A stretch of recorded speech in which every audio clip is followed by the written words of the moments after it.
Hey guys, so today we're going to be covering Chapter 5, which is all about probability for your Math 200 statistics class. We're going to start with Section 5.1, which goes through probability rules. So we're going to go through some definitions first. So probability is just a measure of the likelihood of a random phenomenon or chance behavior.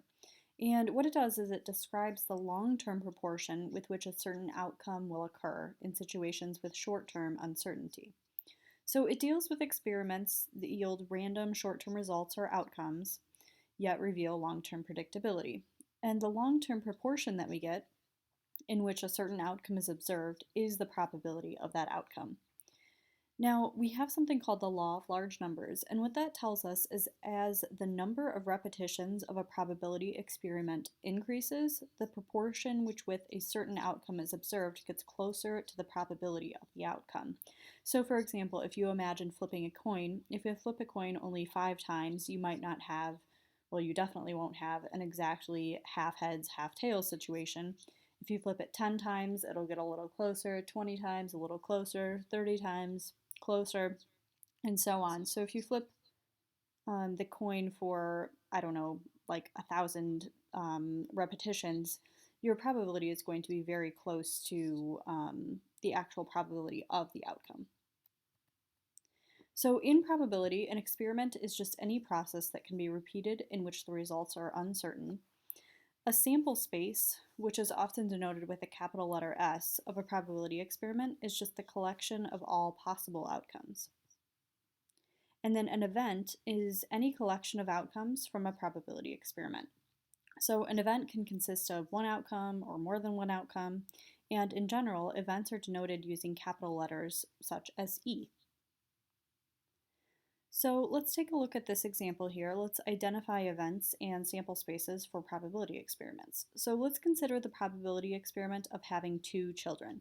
So first we want to identify the outcomes, determine the sample space, and then define the event E, which is having 1 boy in this case.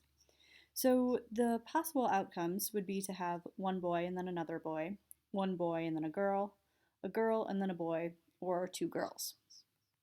So when we write sample space, typically we might have a capital letter S here, kind of denoting that this is our sample space. But what we do is we just put curly brackets around the entire sample space, and then we put parentheses kind of around our specific events or outcomes that might happen.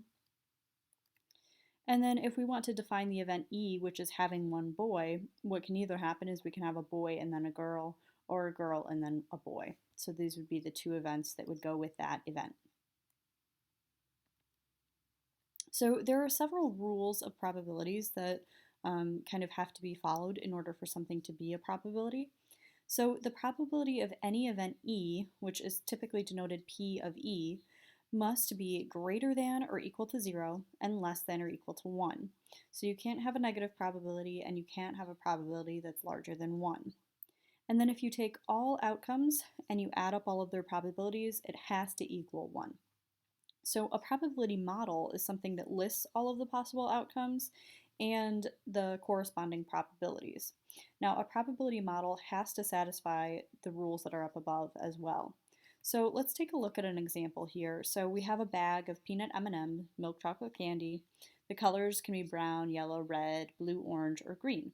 So let's suppose that a candy is randomly selected from the bag, and what we have here is we have a table that shows the colors and the probabilities of drawing that color. And we just want to verify that this is a probability model. So if we take a look at these probabilities here, you'll see that all of the probabilities from brown all the way down to green, all of the individual probabilities are somewhere between 0 and 1, which is good. We cannot have a negative probability. We can't have a probability larger than 1. And then the other thing that we need to verify is that when we add all of these values up, the 0.12, 0.15, and so on, it equals 1. So that is true as well. So the sum of the probabilities is 1, so all of our conditions are satisfied there. Now, if an event is considered impossible, then the probability is going to be 0. So for example, if you think of rolling a die, just a typical 6-sided die, the probability of getting a 7 would just be 0 because it's an impossible event. Now, if an event is certain, it's definitely going to happen, then the probability is 1. So it makes sense that our probability should always be between 0 and 1 because 0 means that it's impossible, 1 means that it's certain. Now, we refer to events as being unusual if they have a low probability of occurring. And typically what we say is if the probability of something occurring is less than 5%, then we would consider that unusual. Now, we have kind of two ways we're going to go through calculating probabilities, and in practice they seem pretty much the same. This is considered the empirical approach here, and the probability of an event E is approximately the number of times event E is observed divided by the number of repetitions of the experiment.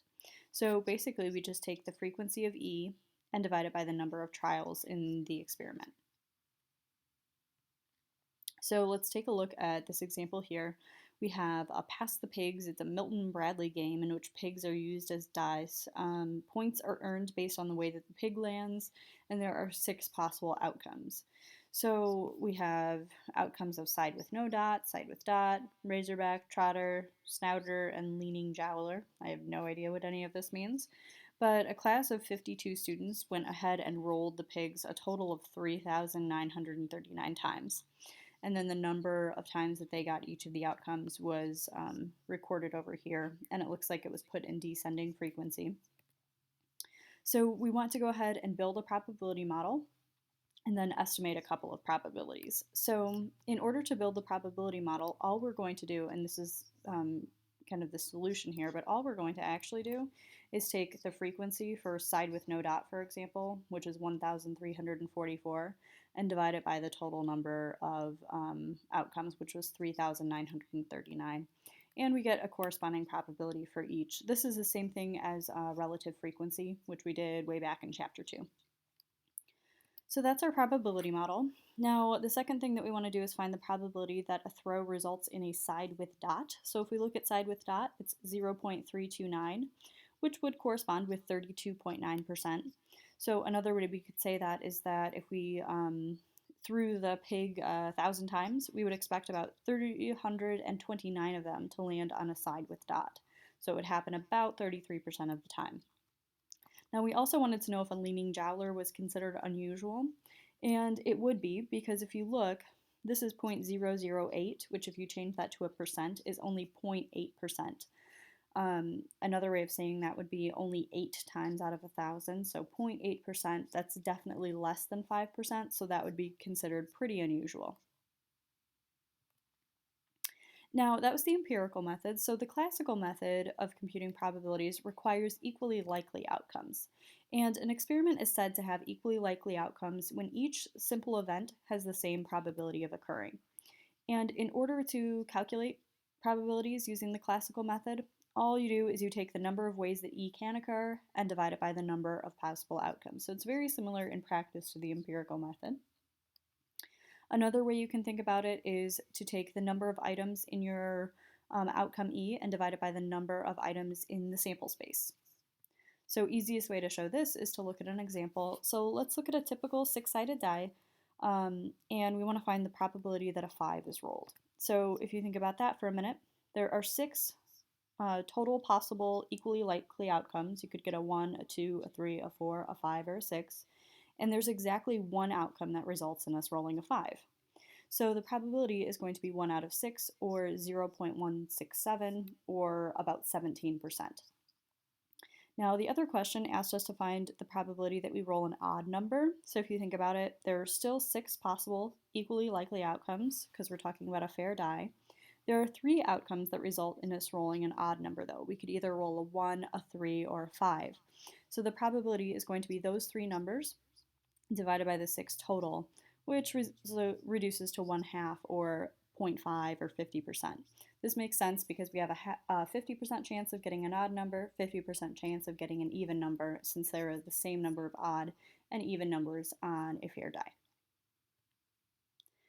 Okay, let's take a look at section 5.2, which talks about the addition rule and complements. So 2 events are disjoint if they have no outcomes in common.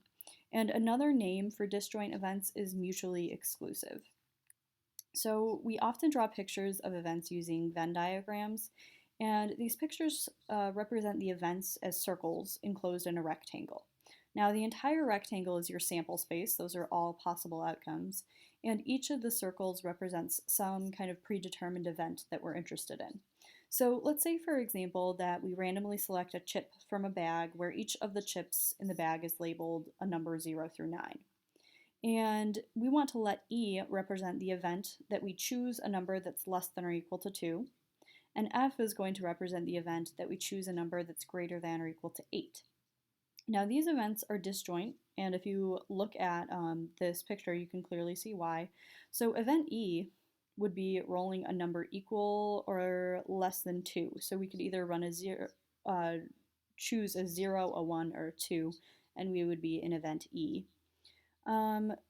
Event F is choosing a number that's greater than or equal to 8, which would just be 8 or 9 because we only have chips labeled 0 through 9.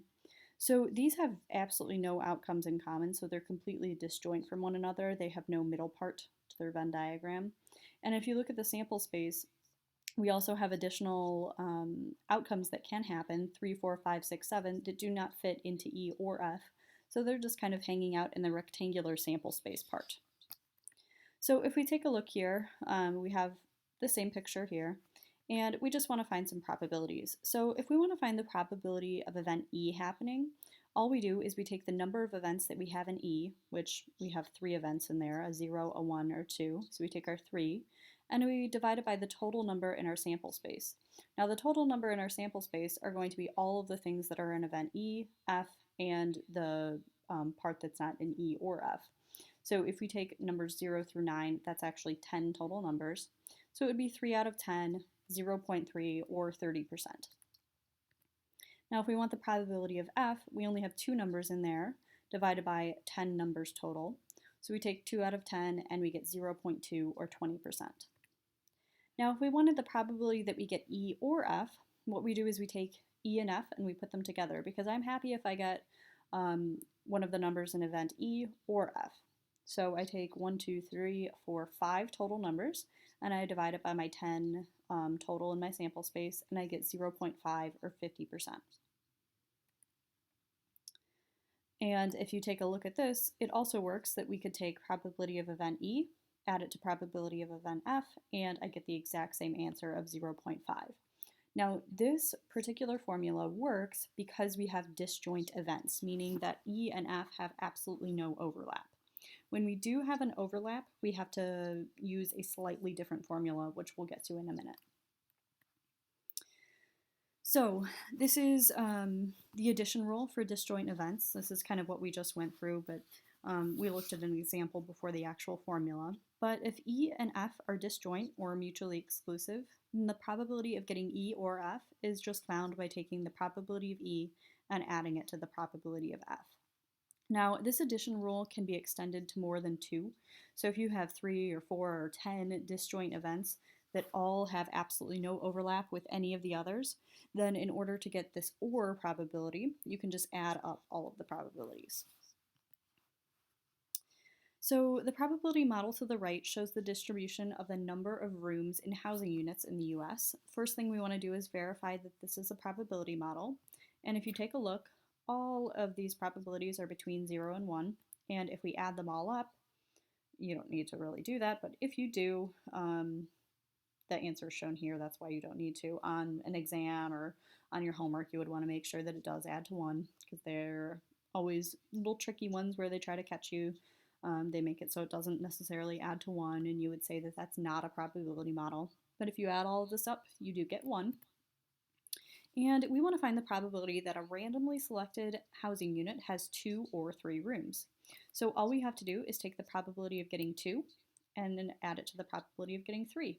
So we take our 0.032 and add it to our 0.093, and we end up with 0.125. Now we could also extend this to have more than 2 disjoint events. So we are wanting to find the probability that a randomly selected housing unit has 1, 2, or 3 rooms. So in this case, we just add the 1, the 2, and the 3 up. Their probabilities are 0.010, 0.032, and 0.093, and we add it up and we get 0.135 or 13.5%. So if we randomly select a housing unit, we have a 13.5% chance that that housing unit has either 1, 2, or 3 rooms. Now we have a general addition rule. So what we were just talking about is with disjoint events. So for example, you can't have, if you're talking about the number of rooms in a housing unit, it either has 1, 2, 3, 4, 5, and so on. It can't have exactly 2 rooms and exactly 1 room. That doesn't make sense. Same thing with, what was the previous example we were talking about? Let me go back here for a second. Yes, our events E and F over here were also disjoint because there were no overlapping outcomes. Now, we can have events that do overlap with one another. And when we have that, when we have 2 events, E and F, that do overlap, in order to find the probability of E or F, what we have to do is we have to take the probability of E and add it to the probability of F, which starts out the same way as it did before. But then what we have to do is we have to subtract the overlapping part. Because if you think about it, if you have events that have an overlap, you're going to count those events in both segments. You only want to count them once because it's only one particular outcome. So what you have to do is you have to subtract the overlapping piece, the probability of E and F, and then that takes care of kind of the double counting that can happen. So let's take a look at this example here. Let's suppose that a pair of dice is thrown. E is going to be the event that the first die is a 2, and F is going to be the event that the sum of the dice is less than or equal to 5. And we want to find the probability of E or F using our general addition rule. So first thing we want to do is find the probability of E and then the probability of F. So for the probability of E, we're looking for any of these outcomes where the first die is a 2. And if we take a look, for this pair, the first die is a 2, this pair all the way across. So it looks like we have 1, 2, 3, 4, 5, 6 outcomes out of our total. If you count these up, we have 36 possible. So 6 out of 36 is our probability of our event E. Now this could be reduced, but I suggest not reducing until the very end of these problems, and you'll see why in a minute. The probability of F is that the sum of the dice is less than or equal to 5. So if you think about it, the 1 and the 1, that's only 2. So that's less than or equal to 5. 1 and 2 works, 2 and 1, 3 and 1, 2 and 2, 1 and 3, and this diagonal here, 4 and 1, 2 and 3, and so on. So if you count those up, if you count, it's kind of this segment right here, we end up with 10 total pairs where the sum is less than or equal to 5 out of our 36 rolls. And then what we want to do is we want to find the overlap. So we're trying to find the probability of E and F. So what we're looking for now is out of these ones where we have the sum of the dice less than or equal to 5, we want to count the number that also have the first die being a 2. So if we take a look at this right here, we have these 10 observations right here, and if you look at them, we have 1, 2, 3 of them where the first die is a 2 and the sum of the dice is less than or equal to 5. The pairs 2, 1, 2, 2, and 2, 3 all have the first die being a 2 and the sum of the dice less than or equal to 5. So that's 3 observations out of our 36 total.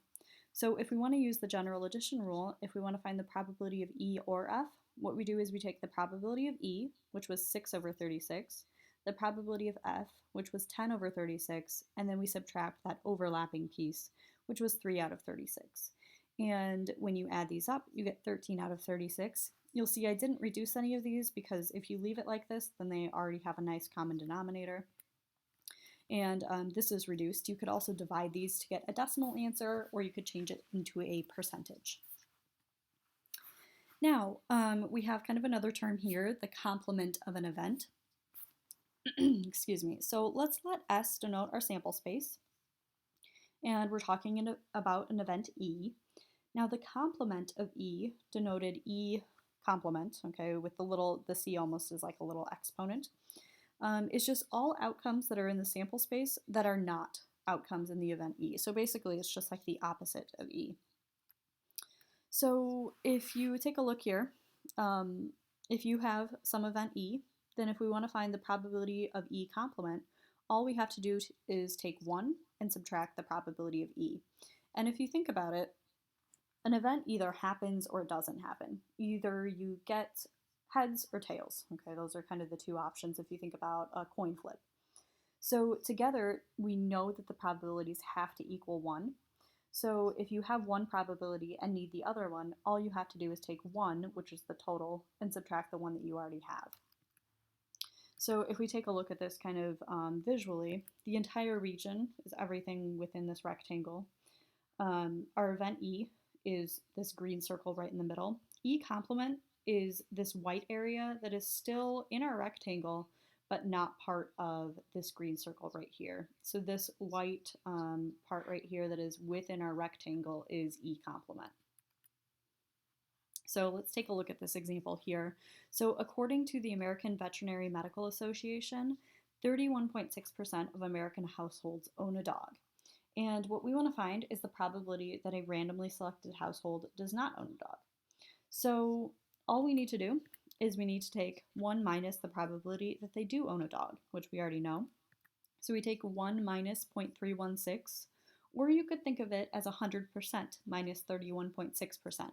Either way is okay, and you get 0.684, or 68.4%. So there's a 68.4% chance that a household does not own a dog, and there's a 31.6% chance that a household does own a dog. And when you put the two together, you get 100%, just like we should. Okay, now let's take a look at section 5.3, which talks about independence and the multiplication rule. So two events, E and F, are independent if the occurrence of event E in a probability experiment does not affect the probability of event F. Two events are dependent if the occurrence of one could or does affect the probability of the other. So let's take a look at some examples kind of in words here. So let's suppose that you draw a card from a standard 52 card deck and then you roll a die. The events of drawing a heart and rolling an even number have absolutely nothing to do with one another because there's no way that the deck of cards is going to affect the outcome on the die. So those two events are going to be independent because the results of choosing a card has no impact on the results of the die toss. Let's suppose, though, that two 40-year-old women who live in the US are randomly selected, and we want to talk about the probability that woman 1 survives and woman 2 survives. Now, just for 1 year, a 1-year period. So if you think about those are also independent because two 40-year-old women who are randomly selected are going to have nothing to do with one another. But if you think about this example down here, two 40-year-old women who live in the same apartment complex, the event that woman 1 survives the year and woman 2 survives the year could have something to do with one another because perhaps there's some kind of link between the two since they're living in the same apartment complex. So that would be an example of two events that are dependent. Now, if you have independent events, the multiplication rule is really easy. If you want to find the probability of E and F happening, all you do is you take the probability of E and multiply it by the probability of F. This only works when you have independent events. So let's take a look at this example here. The probability that a randomly selected female aged 60 years old will survive the year is 99.186%, according to the National Vital Statistics Report. And we want to find the probability that two randomly selected 60-year-old females will survive the year. So the probability that the first female that we select is going to be completely independent of the probability that a second female that we select will also survive the year. So the probability that the first female survives is going to be 0.99186. The probability that the second female survives is also 0.99186. So since these two events are totally independent of one another, all we have to do is we have to multiply 0.99186 times itself, 0.99186, and we end up with 0.9838, or 98.38%. So there's a 98.38% chance that two randomly selected females aged 60 years and older will both survive for the year. So this can be extended to include more than just two events. So if you have many independent events, if you want the probability of all of those happening kind of concurrently, then you just multiply all of the probabilities together. So if you take a look at this example here, we have the same statistic and we want to find the probability that 4 randomly selected 60-year-old females will survive the year. So all we have to do is find the probability that they all 4 survive. So we multiply each of the probabilities together, 0.99186, we multiply it by itself 4 different times. You could also just take 0.99186 and raise it to the 4th power in your calculator. That would save you a little bit of time here. And you get 0.9678. So that means that there's a 96.78% chance that 4 randomly selected 60-year-old females will survive for the year. Okay, now this is an at least probability, which can be a little confusing to think about, but this is basically just a complement problem. So we have the same probability here, and we want to find the probability that at least one of 500 randomly selected 60-year-old females will die during the course of the year. So if you think about it, if we're selecting 500 random 60-year-old females, and we want the probability that at least one will die, either one dies or none die, okay? Now, at least one means one or more, so those are kind of our two outcomes there. At least one dies means that either one female could die, or 2, or 3, or 4, or all 500. And that's kind of the complement of the probability that none would die. So all we have to do when we're finding the at least probability is take 1 minus the probability that none do.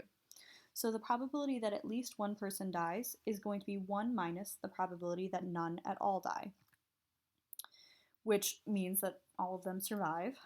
So if you think about it, using kind of that logic that we talked about on the previous slide, the probability that one person survives is 0.99186.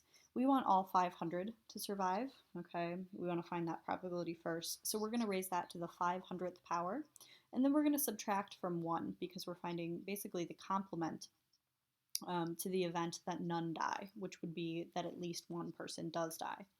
So you get 0.9832. So there's a 98.32% chance that if we select 500 60-year-old females, at least one of them would die during the course of the year.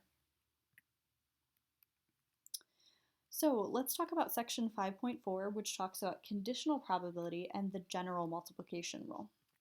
So conditional probability is basically the probability that some event occurs given that another event has already occurred. And the way that it's notated is like this right here, and we read this as the probability of event F given E. So this little line here, you can read that as the word given. So the probability of F given E. And really, that's just the probability of event F occurring given that E has already occurred. So let's take a look at this example here. So let's suppose that a single 6-sided die is rolled, and we want the probability that a 4 comes up. But now let's suppose that we roll the die a second time, but we are told that the outcome is going to be an even number. So for example, you have someone sitting next to you, you have your eyes closed maybe, you roll the die, and they tell you, oh, your number is even. And now you want to know what's the probability that that number is a 4. So for the first roll, your sample space is all numbers 1 through 6 because we're just finding the probability that the die comes up a 4. So the probability of getting a 4 is just one event, which is the 4, out of the 6 total. But on that second roll, let's say you had your eyes closed and someone told you, oh, that outcome is an even number. So the only numbers that are in your sample space are the even numbers, 2, 4, and 6, because it's like you had that kind of magic person telling you your number is even. So you only care about the even numbers in this case. So the probability that you got a 4 is now 1 out of 3 total, because there are only 3 even numbers.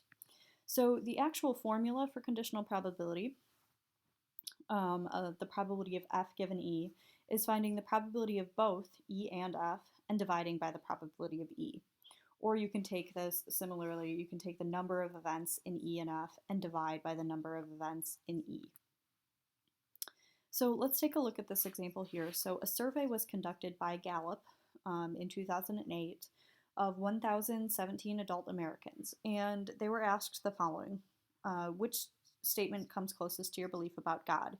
Either you believe, you don't believe, but you do believe in a universal spirit, or you don't believe in either. And then we have results based on the region of the country that the people are from. So, for example, we have the believe in God category, believe in universal spirit, or don't believe in either. And we have 4 regions: the East, the Midwest, the South, and the West. And first, we want the probability that a randomly selected adult American who lives in the East believes in God. So, in order to find that, basically what we're finding is probability that someone believes in God given that they live in the East. So, we definitely chose someone from the East.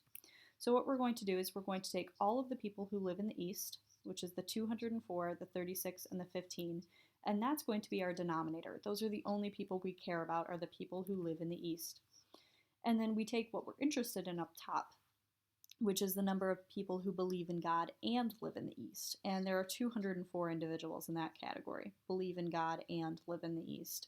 So we take our 204 people who believe in God and live in the East, and we divide it by the total number of people who live in the East that were surveyed, and we get 0.8 or 80%. So that means that there's about an 80% chance that if you survey someone who lives in the East, that they do believe in God. Okay, so let's do the alternate of that, which is the probability that someone lives in the East given that they believe in God. So for this one, we're going to take all of the people who believe in God, which is found by taking the 204, the 212, the 219, and the 152, and putting all of those people together, because we know that the person that we selected does believe in God, and that's going to be our denominator. So that's kind of the sample space that we're talking in, is just the people who believe in God. And what we want to find is the probability that someone lives in the East given that they believe in God. So again, we take those people who live in the East and believe in God, which is your 204, and we divide it by the total number of people who believe in God. And for this one, we get 0.26. So what that means is that if we randomly select someone who does believe in God, there's about a 26% chance that they live in the East. Okay, let's talk about section 5.5, which goes through counting techniques. So there's a multiplication rule of counting, and really what this tells us is that if a task consists of a sequence of choices, and there are P selections for the first choice, Q selections for the second choice, R selections for the third choice, and so on, then the number of ways that the task can be kind of completed, or the number of selections that can be made, is found just by taking P times Q times R. And that gives you the number of distinct groupings of selections that you could make. So, for example, if you take a look at, this is a really kind of typical example, outfits are another good example, but meal choices. So if you have 2 choices for an appetizer, 4 choices for an entree, and 3 choices for a dessert, all you have to do to get the total number of different meals is just multiply each of the choices. So you take 2 times 4 times 3, and that means that we can make 24 different meals. Now, this can also be done visually using tree diagrams, which works fine when you have kind of a small number of possible outcomes, but it'll get really ugly if you have like 30 choices for an entree. You're going to be drawing a lot of little trees on your tree diagram.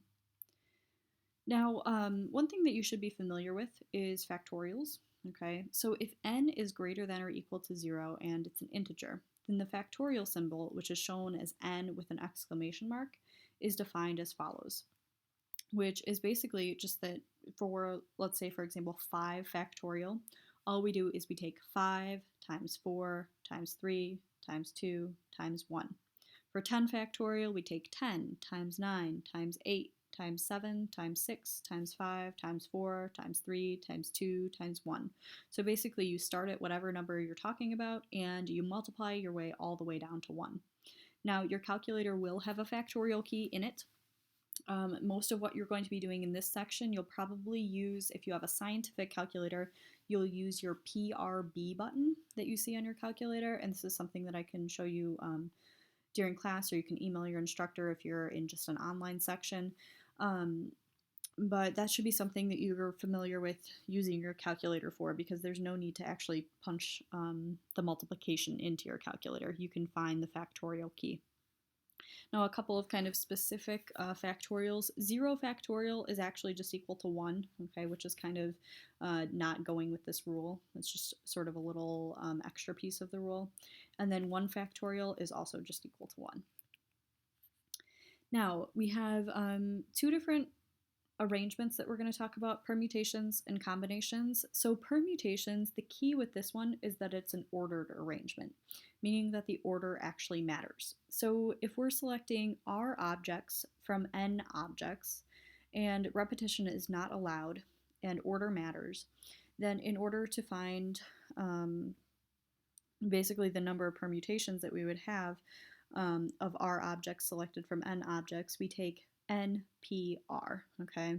And this, again, you're going to use your calculator for, and this is something you could look up a YouTube tutorial even on how to do a permutation in our calculator. But I'm going to show you here the actual formula.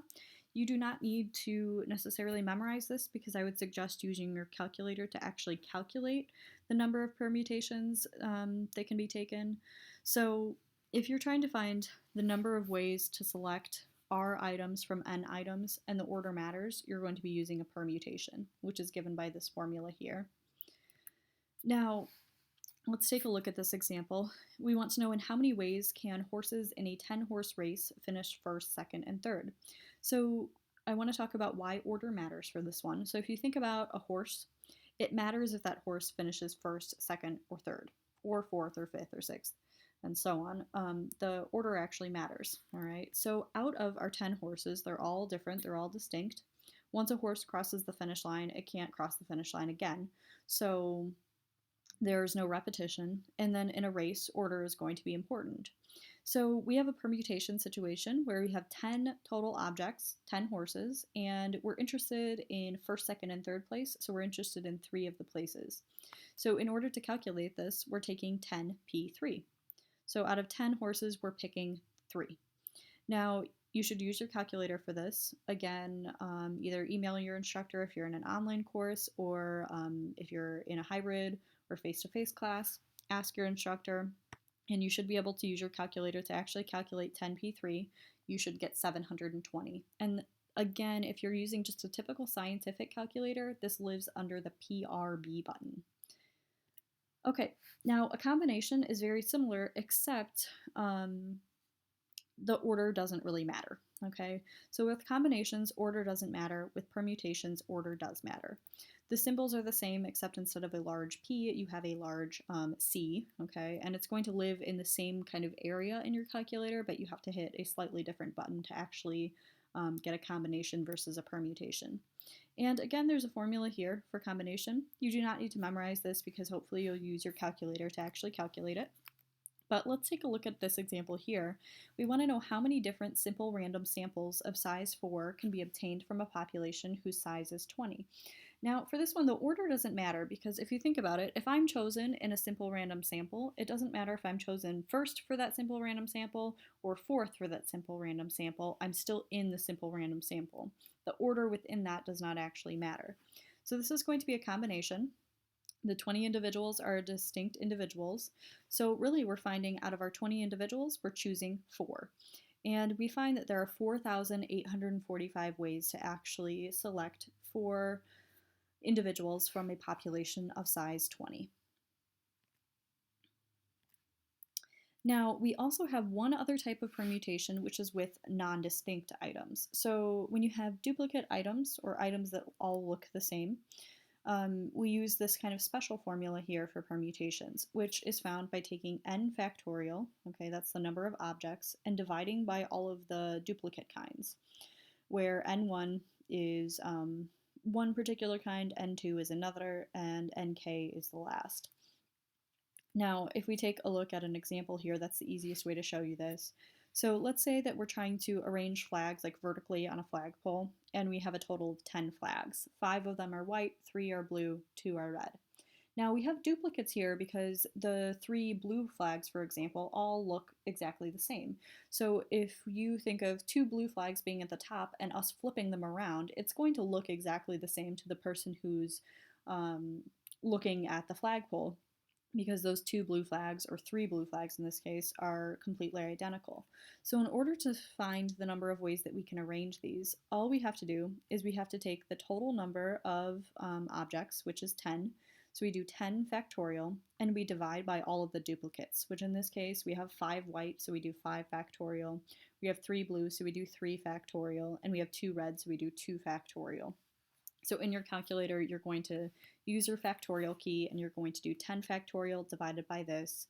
You want to make sure when you put in your denominator after you do your division symbol that you put parentheses around your entire denominator. And you end up with 2,520 total different vertical arrangements. Okay, let's take a look at this example here. We have the Illinois Lottery. For the Illinois Lottery, an urn contains balls numbers 1 through 52. And from this urn, 6 balls are randomly chosen without replacement, meaning that once a ball is taken out, it's not put back in. It can only be selected once. And for a $1 bet, just at a gas station or wherever you are, you get to choose 2 sets of 6 numbers. And in order to win, all 6 numbers have to match those that are chosen from the urn. The order in which the balls are selected does not actually matter, so it doesn't matter if number 37 comes up first or last, as long as it comes up.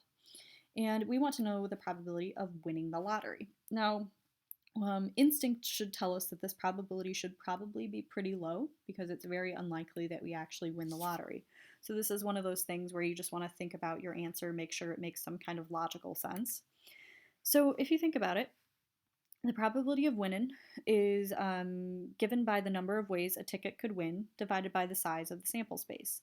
So each ticket has 2 sets of 6 numbers, so there are 2 chances of winning on each ticket. Now, the sample space is going to be the number of ways that 6 of the balls can be selected from the 52.